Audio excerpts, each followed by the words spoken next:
All right, now, so what's going on? This is Hot People. This is Hot Facts with Robert Reese. I'm here looking at a story that I discovered, and what's going on with this story is the Supreme Court. They overturned or they sided with a football coach who prays after the football game.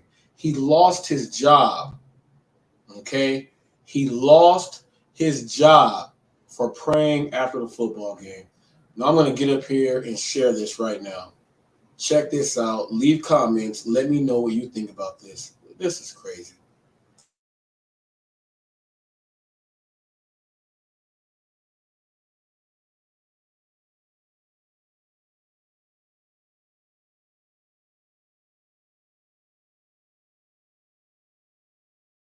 Ruling for America that people of faith or no faith, everybody has the same rights, and that's what the Constitution. Him is his attorney, Kelly Shackelford. He's president and CEO of the First Liberty Institute, a Christian legal organization. Coach Kennedy, I got to imagine you're feeling good today, but talk to us. What's your reaction to the Supreme Court's decision?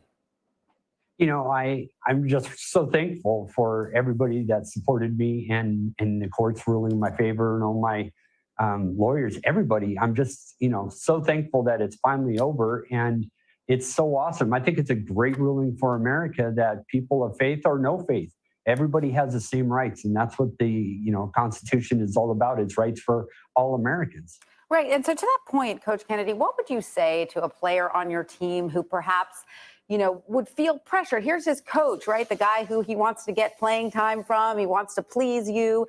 And maybe he or she is not religious at all and wouldn't normally play before a game, but might feel that it might be some way to curry favor with you, or it might be what everybody in the team is doing. So they have to sort of pray along. What would you say to that player who might be a little upset by today's ruling?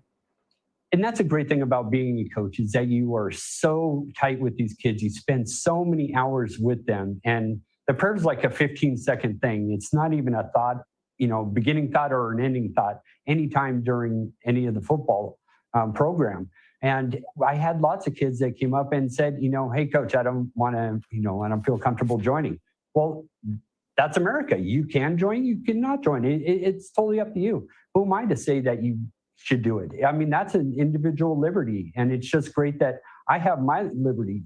It's my freedom to be able to just have that moment prayer by myself. That's the way it started out for me, was just a moment of silent prayer by myself. I have mentions of going back and wanting to pray with kids. It's just wanting the ability to thank God after a football game. Yeah. It always fills me with some sadness when Americans on issues big or small can't come to some sort of agreement without resorting to lawyers. No offense, Mr. Shackelford. I'm sure you're a very talented and sensitive litigant, or litigator, I should say. But I am curious, Mr. Kennedy, Coach Kennedy, why was it so difficult to find a compromise on this particular issue with the school district, which, as I understand it, they just didn't want you to do it at the 50-yard line. Is that right? There was so many factors. At first, it was interesting that they changed the goalposts. They kept moving it on me. So first they said you could pray even when you're on duty, as long as it doesn't interfere with your coaching job. Well, that was never an issue, which was fine. Then they said, hey, we just don't want you to do it with the kids. And I agreed with them. Fine, I won't do it. I never prayed with them again. But then they were like, oh, we can still see you out there doing it, when I was doing it by myself. And that's when all negotiations broke down. Their lawyers got involved, and they just said, hey, you either stop praying or you can't coach here. So their lawyers messed it all up. And I'm on your side, lawyers are, they're awesome. Well, Mr. Shackelford, we don't want to ignore you, and you being the lawyer in this equation. Are you going to advise Coach Kennedy to try and get his old job back? That's the great thing about the case is Coach never asked for money. He only asked in this case, and the court says so in the opinion, for one thing, and that is that he have his job back and be able to go and say that 15, 20-second prayer after the game. And so he won. So that is what will happen this fall. Coach is going to be back on the field, and he's going to be allowed to pray. And as the court pointed out today, that's exactly what should happen. I mean, free speech and free exercise of the coach And as long as there's no coercion, which in this case, there were specific facts that there was no coercion. And in fact, Coach mentioned earlier, the two kids that mentioned to him that they didn't want to pray, he made them the team captains. So this is the opposite. This is a guy who fought as a Marine for 20 years, understands the First Amendment, and believes in everybody's right to express or not express whatever they desire. But the idea that you could shut down an American speech because somebody across the field can see him and that might be somehow inappropriate, that's not America. We believe in people with different beliefs all having their First Amendment rights. And I think that was upheld in a strong way today by the Supreme Court. And so, Coach Kennedy, now that you're going back to your old job and you're going to be allowed to pray, are you going to pray openly on the field or to the side? What are your plans? Wow. I wish I had a good answer for that. I know that I'm going to thank God after every football game. I don't know. I'm going to have a new commitment with God because he's given me a second chance. And, I'll never give up my rights and I'll never give up thanking God. But where I do it, the great thing is the court says it doesn't matter where I do it. And that's America for you. All right. Well, hey, guys, I want to confirm, I might be slow to the news here, but just reading some of the coverage this morning, is it news that you're going back? Because I knew you intended to go back if you won the case, but I didn't know it was so quickly wrapped up and settled fact. Because you're living in Florida now, right? The weather's good there. You're definitely going back to Washington. The school district has signed off on it. This is a done deal? No, it's not. And that's the part that I'm just waiting for. I'm waiting for the school to either give us a call or however the lawyers negotiate it.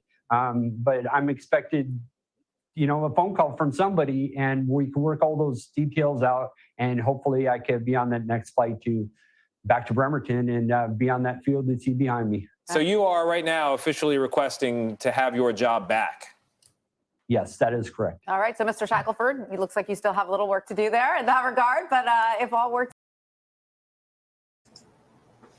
All right, now, what is the world coming to where we say in God we trust? And they put God in everything, but God is money. God is money is what they're saying. In God we trust. And you can't say a prayer after a football game. You know how many coaches and teammates pray before a game with the whole team? Even the ones who don't believe, they're there praying to make sure they don't get knocked and jacked up. Praying after the game, everyone made it out safe. It's football. People get broken bones and everything. So praying that everyone, went through the battle and came out safe. There's nothing wrong with that. You got people on the other side saying, we can see him doing that. So what? So what? Get a life. Get a life. And you're the same person that probably goes to somebody's church, though, too. But low key, you start doing stuff like this. I go to church, but don't put it out there for this, and that. That is not cool right there, man. Well, and you know how you know it's not cool is because the Supreme Court sided with him. Now the school is going to try to go a little slower. Football season doesn't start yet. They're going to go a little slower before he's back doing his job and coaching. Shame on the people. Shame on the people who try to take that out. That is ridiculous. There's nothing wrong with that. He's making sure everyone is A-okay and praying that everyone, can be better at what they did. And I'm pretty sure they prayed for the other team too. So that's my take on that. People, stop being stupid. I'm out here like Chuck Woolery in 2 and 2. Peace out.